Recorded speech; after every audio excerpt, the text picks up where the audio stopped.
That's it, folks. Go home. No, I'm just kidding. So, as I just showed you, there are a lot of different ways to talk about the ocean. You don't necessarily have to do it with words, as I'm going to do. You can do it with images, and you can do it with music, and with video, and with art. Pretty much any way that you feel you can connect with everybody else out there, because we always feel unique things about the things that we care about in the world, and we need to find ways to express those things to other people. I've got a quick little story to open this up about how I'm always not quite sure what other people find important in life. So I was on the train a couple weeks ago. I sat down in front of these two girls, probably like 17, 18 years old, right? And the one is like, "Oh, I love your necklace, that's so cool," right? This necklace. And I was like, "Oh, funny you should ask. This is actually connected to a company that I recently founded. Let me tell you about it." I'll tell you about it in a minute. So I proceeded to tell them, these two girls, about this ocean conservation company that I just started and why it's so important that we protect the ocean. And they kind of looked at me blankly, you know, like obligatory, we're listening to the 30-year-old. So, you know, that's old nowadays. And when I'm done, I was like, "So what do you think? Would this be something that you would like? Do you think that's cool?" And the one girl's like, "Well, I mean, like, I don't swim very much, and I don't like to eat seafood, so I don't really need the ocean." I was like, a bit dumbfounded. I wanted to like shake her and be like, "What's wrong with you?" But you can't do that. They'll arrest you on the train. So I tried to, as kindly as possible, explain to her that you actually wouldn't be alive without the ocean. So while you may not like swimming in it or eating seafood because it's like kind of gross, you still actually need it a lot. Before we get started, do me a favor and let's both take 2 big deep breaths together. All right? So let's exhale. No, there's no yoga. You can stay sitting. Okay, another one. Nice big deep breaths. One of those was possible because of the ocean. So it might not seem like it because we don't necessarily live near an ocean, but every drop of water you drink, every breath you take connects you to the ocean. And in this case, every other one of them. So we shouldn't even really probably have to talk about this, but I feel like it's kind of necessary since, you know, some people still don't really think it's an issue. The ocean actually provides us with half of the oxygen that we breathe. Half of what we're able to breathe in the atmosphere is because of the ocean. And not just specifically because of the ocean in general, but a fifth of the air we breathe comes from this teeny tiny single-celled organism. It's a cyanobacterium.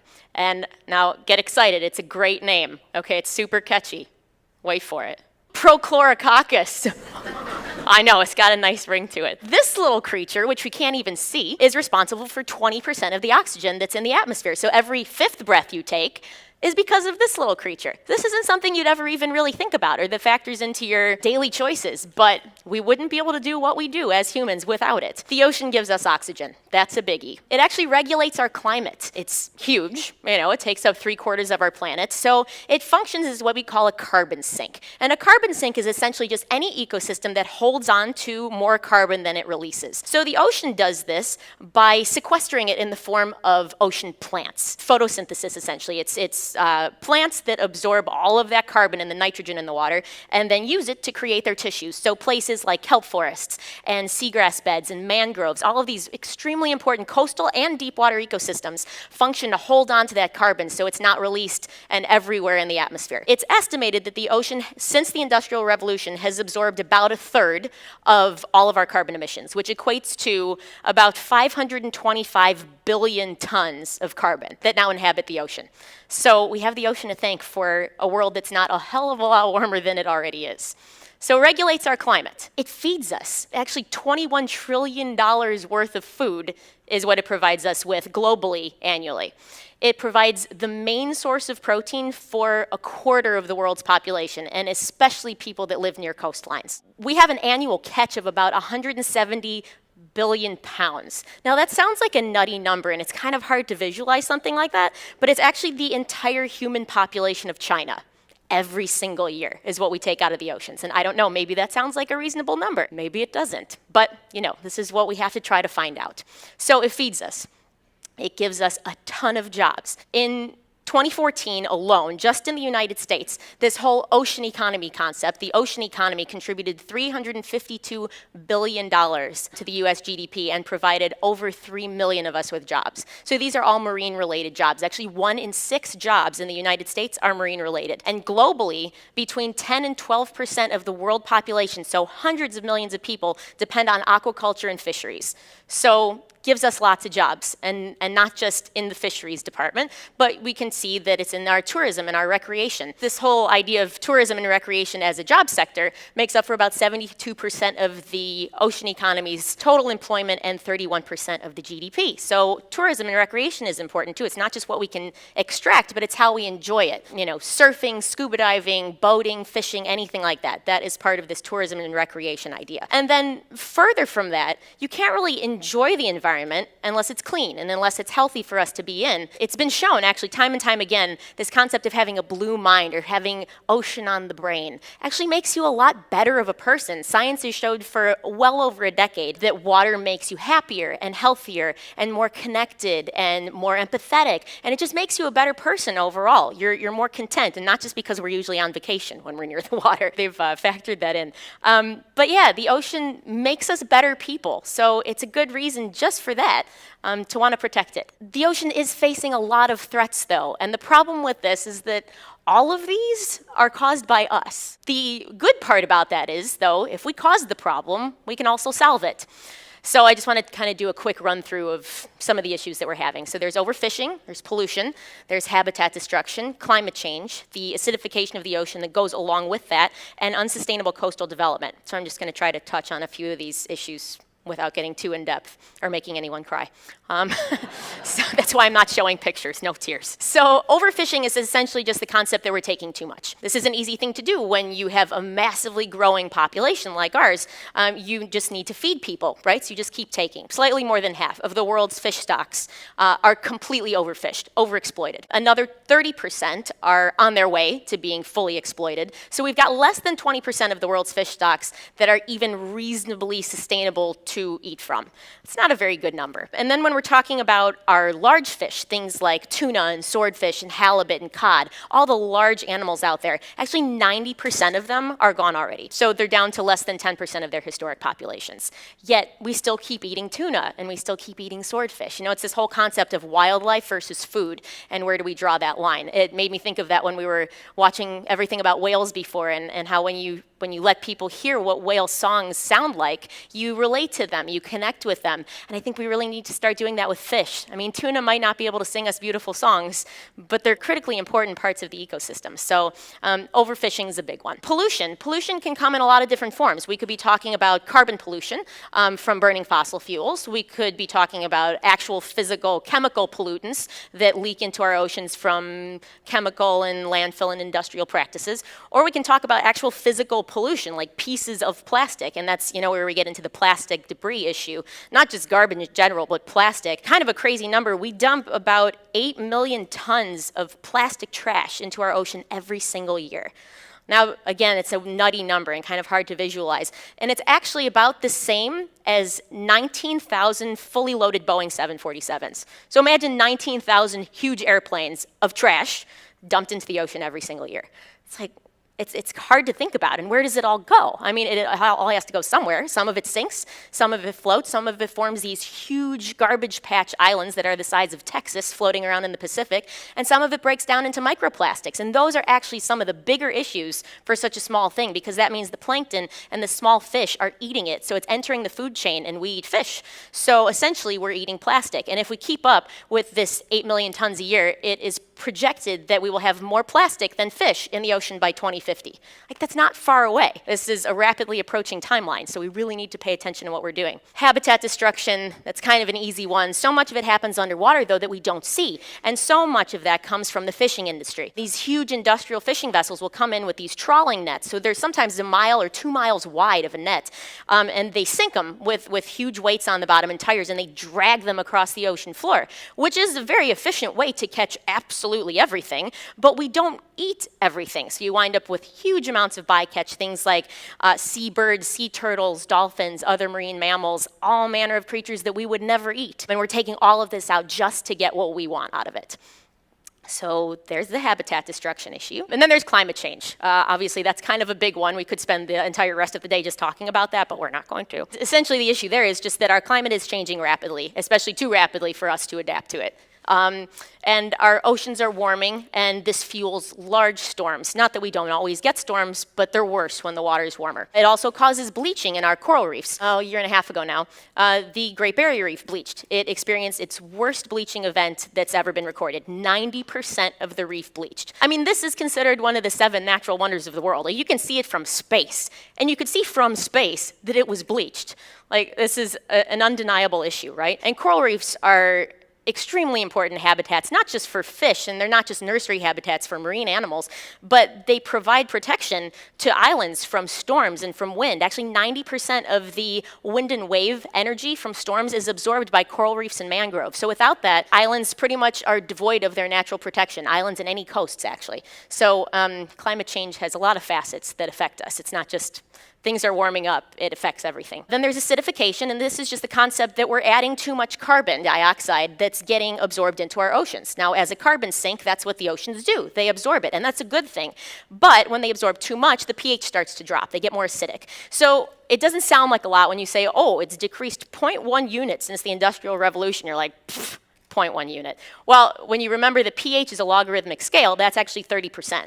So it's become 30% more acidic in the last 250 years. If we continue on our current trajectory, we're scheduled to get to about 0.3 or 0.4 by the end of the century, which is a between 100 and 150% increase in acidity. And essentially what this does is disallow animals with shells in the ocean from forming and keeping those shells. So all shellfish, coral reefs, anything that uses calcium carbonate in its skeleton to be the animal that it is, will no longer really be able to function, and their shells will essentially melt away. That's the kind of thing we're facing, and it's happening already, just on a much smaller scale. And we've got unsustainable coastal development. So this is just the whole idea that, you see a pretty coast and somebody with a lot of money goes, let's put up a hotel. I get it, it looks nice and everything, but if you don't do it right, you wind up with all this sediment flowing out into the ocean, which can cover up coral reefs and choke them out. If you allow fertilizers and things like that to run in to the ocean, you get this big nutrient load, and all of this algae starts to grow. And algae can be an okay thing, but not when it's a nuisance species and grows all over the coral reefs.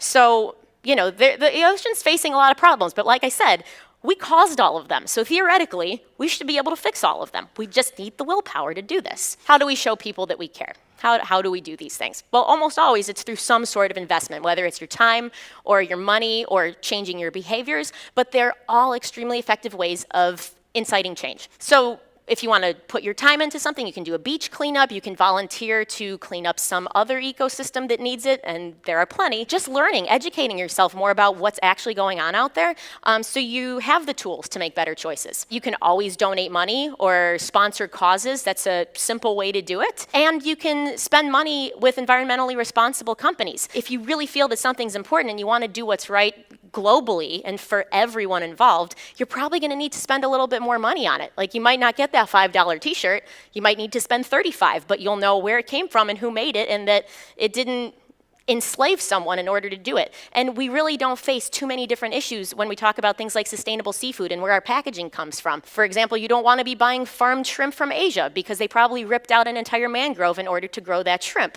That's not something you want to do. I mean, there's actual slavery in the seafood trade in parts of Asia and Indonesia. I mean, these are, real things that we have to contend with when we vote with our wallets. So we need to be educated about the choices that we make and know that there are choices. It's not always the cheapest, but doing the right thing, can sometimes cost a little bit more, but it is the right thing to do. And then we can change our behaviors. We can go about educating ourselves. There are so many resources out there to help us in that. Obviously, there's a lot of information that isn't true, so you need to sift through things, but there's everything you could possibly want to know about what's going on out there. There are scientists that have spent countless hours and lifetimes figuring this out. There are solutions. So we just need to be able to make more sustainable choices about our plastic use, our seafood consumption, how we use our water, what kind of energy, how we recycle everything. So these are all ways that we can show we care through different types of investment. I've taken it upon myself to try to make everyone in the world love the ocean. Yay! So there are kind of two main ways that I've been doing this in the last couple years. I work for a magazine called Ocean Geographic. It is an ocean conservation publication that comes out 4 times a year. It's been around for 10 years now. And in addition to putting out the magazine, we also run expeditions. And these aren't just like your run-of-the-mill, let's go play with fish expeditions. We try to really put together an interesting group of people that can bring something out of an expedition experience that you wouldn't get with a normal group. So in 2015, we launched this trip called Elysium Artists for the Arctic. And we obviously went to the Arctic. But why the Arctic? Well, it's actually changing and warming faster than anywhere else on Earth, twice as fast, actually.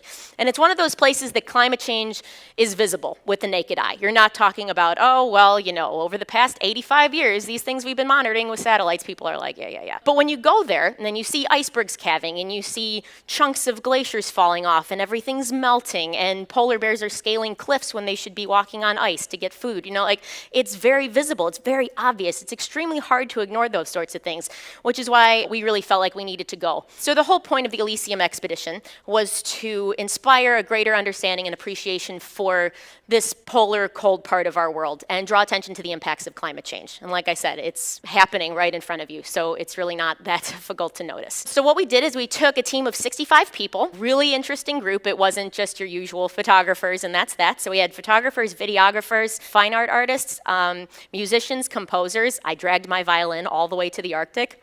One of the scariest experiences ever. I thought it was going to implode in the cold. Anyway, so it was a very interesting group of people, a wide range of backgrounds, scientists, explorers, naturalists, everybody, in order to get the best, broadest picture that we could of the Arctic and what we were dealing with. So we went to the European Arctic for 3 weeks. We went from Norway to Svalbard, which is a little Norwegian archipelago above that, went along the pack ice, traveled down the eastern coast of Greenland, and ended in Iceland. So that was kind of our little loop route, which was fantastic. It was basically 2 years ago from now. It was an Explorers Club flag expedition, and the farthest we got was 82 degrees north. That was the pack ice. That's where it ended.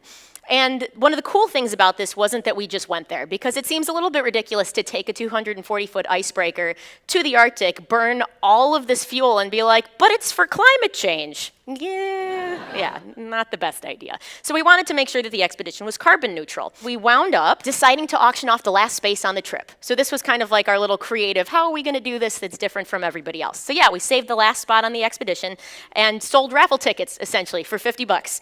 And that meant that somebody got to go to the Arctic for $50, which is pretty insane, considering a space on a trip like this is usually about $15,000. So $50 is a good deal. And we wound up raising $25,000 in less than a month, which was amazing. That was better than I ever thought we were going to do. And we were able to make the entire expedition carbon neutral. And we did that by donating the money that we raised to Green Char, which is this amazing company out of Kenya. And what they do is they create smokeless charcoal briquettes from sugarcane plantation waste. So not only are they using agricultural waste instead of a new product, but they're also not cutting down trees. And they're actually replanting trees.